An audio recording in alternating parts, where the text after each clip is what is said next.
Informasi lainnya, Saudara, memperingati hari jadi ke-418 tahun Kota Makassar, Wali Kota mengajak warga Makassar bersama-sama menjaga keamanan dan kenyamanan Kota Daeng. Pemerintah juga berjanji akan memaksimalkan pelayanan bagi seluruh warga Kota Makassar. Apa yang disampaikan oleh pepatah bahwa di setiap zaman digelar di Tribun Lapangan Karebosi Makassar, peringatan hari jadi ke-418 tahun Kota Makassar dimulai dengan mengingat kembali peristiwa kelam pembakaran gedung DPRD Kota dan DPRD Provinsi Sulsel.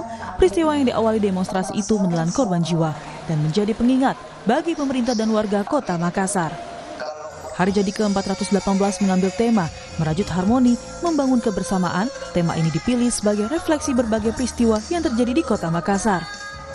Wali Kota Makassar, Munafri Arifudin, mengajak seluruh warga Kota Makassar merenungkan setiap momen yang sudah dilewati di kota tercinta ini, menjaga harmonisasi, saling menghargai, saling menjaga, dan menjadikan peristiwa tersebut sebagai pelajaran penting agar tidak terulang kembali. Wah, hari ini di Makassar harus dibangun dengan dasar kolaborasi, dengan dasar kerjasama yang insya Allah akan menghasilkan harmoni. Nah, ini kenapa kita mengangkat ini, karena harmoni ini sangat penting. Seluruh elemen yang ada di dalamnya harus berperan sesuai dengan fungsi dan tugasnya masing-masing untuk menyatukan nada yang ingin kita mainkan.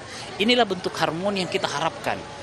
Tidak bisa dipungkiri bahwa kita lahir dari hasil pemilihan langsung di pilkada ini. Sehingga sekat-sekat itu pasti masih ada. Nah, ini yang harus kita hilangkan. Sekat-sekat ini tidak boleh lagi ada dalam rangka proses pembangunan Kota Makassar ke depannya. Seluruh elemen harus ikut berpartisipasi aktif untuk mensupport pemerintah. Pemerintah sebagai regulator yang akan mengatur segala sesuatu sehingga proses jalannya pemerintahan, pola-pola pelayanan yang terjadi di masyarakat harus berjalan dengan maksimal. Di momen istimewa ini, Wali Kota dan Wakil Wali Kota Makassar juga menyerahkan beasiswa ke pelajar berprestasi di Kota Makassar, penghargaan pegawai teladan, penghargaan pada tokoh masyarakat yang berjasa dalam pelestarian seni dan budaya Makassar, penyelamatan lingkungan, dan pejuang pendidikan.